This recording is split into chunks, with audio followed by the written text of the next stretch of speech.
I want to go to you first, Tegan, and ask you a little bit about what it's been like to see this project come to fruition, and not just see it come to fruition, but helmed by Clea Duvall, your friend, and then Rayleigh and Seazynn playing you and Sara, and then Kobe Smulders playing your mom. I mean, it just gets better and better. And don't get Seazynn and I talking about Kobe, because that's all we'll talk about. So, all right. Well, I wonder, would you talk about what it's been like for you? Yeah. Look, I mean, Sara said the same thing. She did? Okay, good. Yeah, essentially. Yeah. Look, I think it's surreal to me that we even have a music career still. It's so hard to be in a band and keep going and to find new inspiration. And so to have the opportunity to write a book was just surreal. Now that the book is a TV show is completely absurd. I mean, we're just so lucky and grateful and truly, truly, truly humbled to be able to make art for a living. I'll start by saying that. And Clea has been such a wonderful friend and a great collaborator in the past. So it was a no-brainer that we were going to have her be involved. And I'm so appreciative that along our journey of, developing the show and finding Laura Kittrell, that she was just on board and so patient and so understanding as Sara and I sort of worked through our issues of like what should be on screen and what shouldn't, and how to fictionalize our story, and everyone's patience and understanding and humoring us that Seazynn and Rayleigh were the twins to play us. We were really aggressive about that because there's something about them that's very special. They're so watchable, and they're portraying people who had not yet figured out who they are and had not figured out yet their art or their instrument.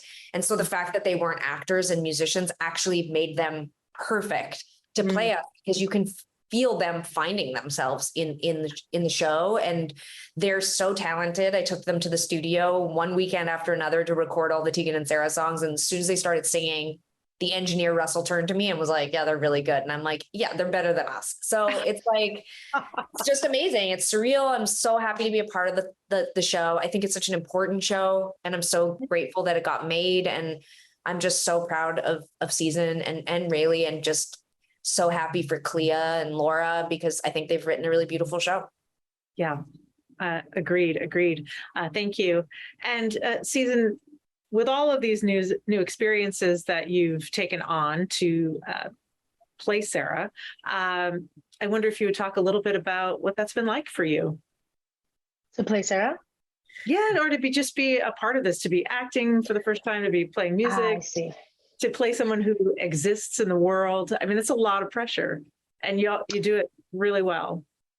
Oh yeah, I can say when we first started, I really felt the pressure to play someone who's sitting right next to me. But I think it was an amazing experience. I think for this to be my first experience in the industry at all I got so lucky for that to happen to me, because not a single person like on the cast or the crew was like rude or anything. Everyone was just amazing on that entire thing. And it was just full of talented and amazing people. And I just wouldn't have changed any of it. Yeah. Great. Thank you. And Tegan, I interviewed Clea. We actually have a piece going into The Advocate about high school for this upcoming issue. So when I spoke with her, we talked a lot about the 90s, capturing the 90s and the timelessness of it. And there's something really beautiful and relatable, I think, that's going on in the show, which is this arc of you and Sara, or Tegan and Sara, discovering their sexual identity simultaneously, but, alone. And I think that really is something that kids today, who have a lot more visibility and a lot more they can turn to, there are kids who are still feeling isolated. And I think that's going to speak to some of these queer kids. And I wonder if you would talk a little bit about what it means to you to put this out in the world, knowing that it could make someone feel maybe less alone. I mean, look, it might be too bold to say, but I think sexuality across the board is awkward.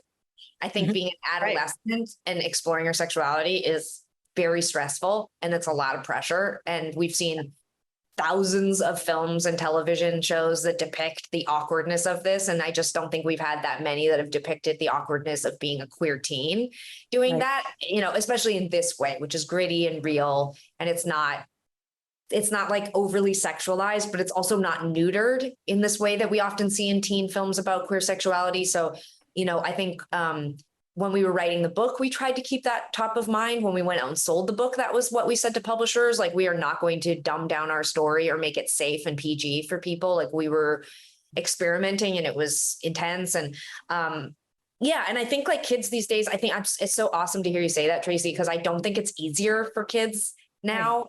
I think there are some things that are different.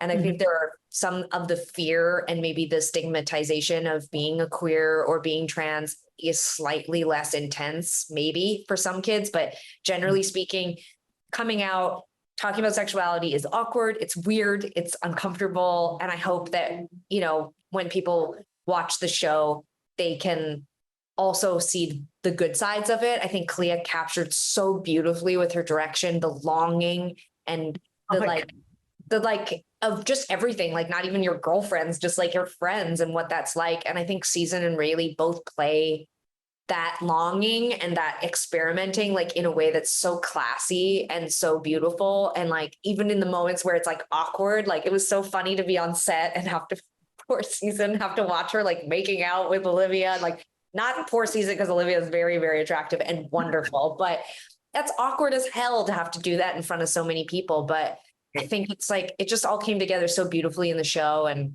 yeah, I think this is just still such a worthwhile tale. Like so much has changed since the 90s, but sex and sexuality, they're still so intertwined in this way. And so it's like awkward, like saying I'm gay is like drawing a diagram for people about what sex is. And it's so awkward and weird. And yeah, it's really well done. And I so related to that heartbreak. It brought me back to something I haven't felt in a million years. And Seazynn, you did that. Like, I came out in the 80s and your performance brought me back to what it felt like to be young. And so, thank you for that beautiful performance. But I kind of want to ask you as well, what it meant to you to play this character who is queer and isolated in some ways and could possibly make queer kids today feel less alone. I would say that it meant a lot for me to be able to play this. I knew from the beginning that it was really important after I had read the original scripts, and I had read it myself and I had thought how relatable it was just when I was in high school. And so there was nothing, when I was in high school, there was nothing like this that I had watched that made me feel more seen or more comfortable with who I am. And so I hope that now when this is out, like younger people or any age would watch this and be able to feel that way. And I just am so glad that I was able to. And I think it's just going to be really important for people to watch.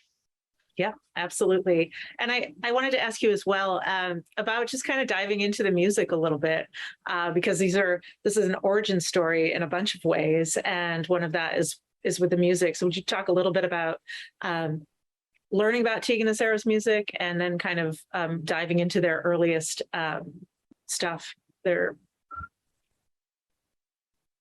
And that's for you, Seazynn. Oh. Right? We'll hear you talk about how much you love Tegan and Sara and how you got into our music too. Exactly. Can I hear the question one more time? I'm sorry. Yeah, so this is an origin story about music as well, and you and Rayleigh are playing Tegan and Sara's earliest stuff, and I wonder if you talk a little bit about that process and becoming involved with their music. Oh yeah. Well, before this, we did not know who they were. And after we had found out, then we had listened to their music, which is great, by the way. I'm sure you know. And but for learning their songs, we had a guitar teacher to teach us like all of the music that they had played before, and so we had to learn all of their earlier songs. I thought that was a great time. I thought it was really cool to be able to play like what they had come up with in high school.